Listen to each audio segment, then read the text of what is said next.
Hey guys, a few people have been asking me my thoughts on the Victorian school that allowed the Muslim children to walk out during the singing of our national anthem. Okay, well firstly I'm absolutely disgusted and appalled that this was allowed to happen in the first place. Secondly, I think whoever allowed this to happen and whoever told the children it was okay for them to walk out during that should be held accountable and should have to stand up and explain to the entire of Australia why they let something so disrespectful happen in one of our schools in our country. Okay, because as far as I'm concerned, behind burning this, the second most disrespectful thing you can do is to walk out during the singing of our national anthem. First, it's their country too. A lot of the kids that walked out would have been born here, just like you. Secondly, not really all that disrespectful, and they did come out and tell us exactly why they did it. The principal of the school was quoted in all the news stories that you would have seen.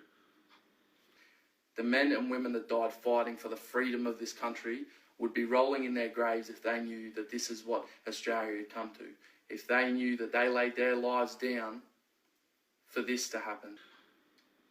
Freedoms to burn the flag or choose to not sing a song are exactly the freedoms that they died for. The society that we live in, where we are free to express ourselves in whichever way we choose, the way that you are, the way that I am, the way that anybody that walking down the street that has an opinion different to mine or yours can express that opinion freely. That is one of the freedoms that they died for. To deny that is to deny them their honour. Okay, since when has it been okay for anybody of any religion, of any nationality, of any belief, when has it ever been okay to walk out and show so much disrespect that they can't even stand and listen to our national anthem?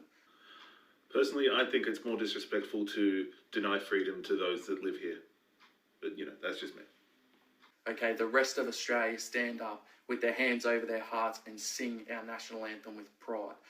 Except at any sporting final ever, where they just sort of stand up and wait for the last note so they can cheer as loudly as they can for their own team.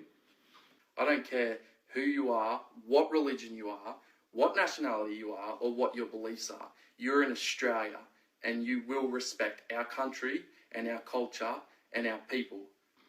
Because they need to do exactly as we tell them. Because that's what freedom is. Okay? As far as I'm concerned, as I've already said, that person should be held accountable that allowed that to happen. I don't care whether it's the month of mourning for one of their stupid make-believe gods in their bullshit Quran. Stupid make-believe gods. This from someone who apparently spent years studying Islam. Right. A descendant of Muhammad is not one of their gods. Or not. Okay, they should have to stand and respect our people and our country. Okay, if this is what we're allowing now, what do we allow next?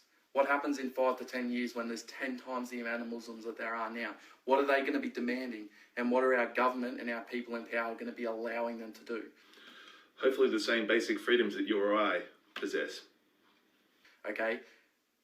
This is why we all need to stand up. Gen Y, any generation, okay? We as Australians, as patriots, need to stand up and stop this before it goes too far. Calling yourself a patriot while at the same time claiming that you do not like the freedoms that make this country so great does not wash.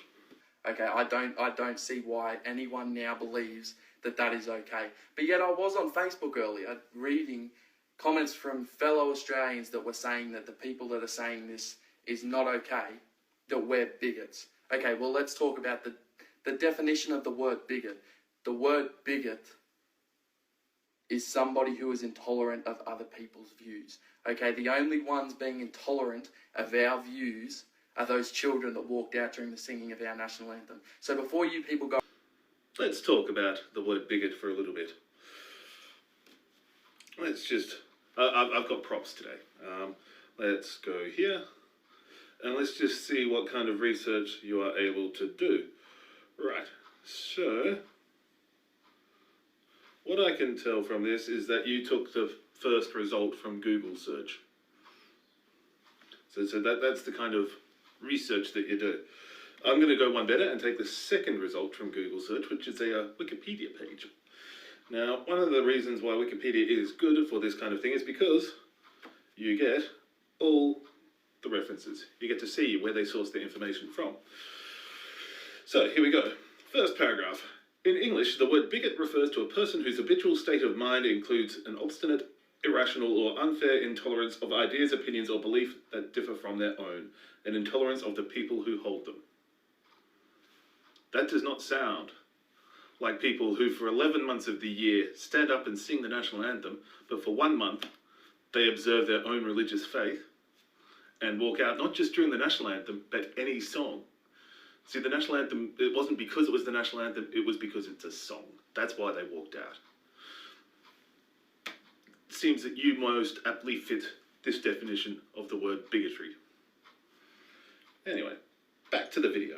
Around calling us bigots, why don't you understand the true definition of it? Because the only people displaying bigotry were those children that were allowed to walk out during the singing of our national anthem. Yes, the children whose only claim is, please let us observe our own faith, are the bigots in this situation. Not you, who is trying to take away their freedoms to observe that faith. Okay, we all need to stand up and speak out before this continues. This happens once, it's going to happen again, and happen again, and happen again. And it's not just going to be, oh, well, this month, we're in the mourning of one of our stupid gods. It's going to be, well, we're Muslims, we don't agree with the Australian culture, so we are never standing up and singing the national anthem.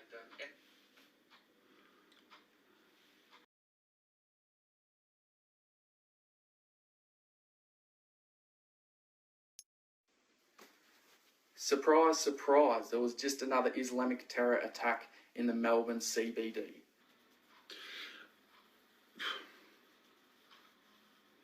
No, there wasn't. I think we should start taking bets on how long it is before the media and the right-wing morons start making excuses and labelling this as a lone wolf. Illegal gambling now, hey? True patriot-like. Or labelling this as just another refugee that the Australian mental health system has failed. This wasn't the behaviour of somebody that's mentally unstable, nor was it the behaviour of somebody that wishes to die. Make no mistake about it, Australia, this was an Islamic terror attack. You do not run into a restaurant wielding a meat cleaver and screaming that you are the Messiah of Islam, okay? Claiming to be the Messiah of Islam is blasphemy in the eyes of Islam. No fundamentalist Muslim would ever say that while committing a crime in the name of his God. They just wouldn't do it. So your proof that he was a fundamentalist and this was a terrorist act is actually proof of the exact opposite. And he did want to die. In the news article on Yahoo 7 that you guys point to, because it's still the only one that claims that he actually made the claims about the Messiah bit, yeah, it also says that he was screaming at the police to shoot him. So he did want to die. It was the act of, if he was a Muslim nutter, not a Muslim fundamentalist. That's it. That's all it was. And to claim anything else is irrational and wrong and dishonest. Because if you sat down and really thought about it and used those years of studying Islam that you're supposed to have done, Greg, you would know that that was not the act of a Muslim terrorist. At most, it was a Muslim nutter. This is starting to become a regular occurrence. It was no less than 4 weeks ago that there was a teenager running outside a Sydney police station screaming Allah Akbar before shooting dead an innocent IT worker. That's not a regular occurrence. That's a recent occurrence, but not regular. One last thing, Greg. I was just going through your page, Gen Y Patriotic Front, just to make sure there was nothing more that I needed to comment on before I, go and edit and upload all this shit. And I noticed that you took down your first couple of posts, the ones that I replied to, and showed that you were wrong. So when you're proven wrong on something, instead of facing that and going, yeah, I was wrong on this, thank you for educating me, Mr. Fat Man, you just delete it and run away. Because that's the act of a true, courageous patriot.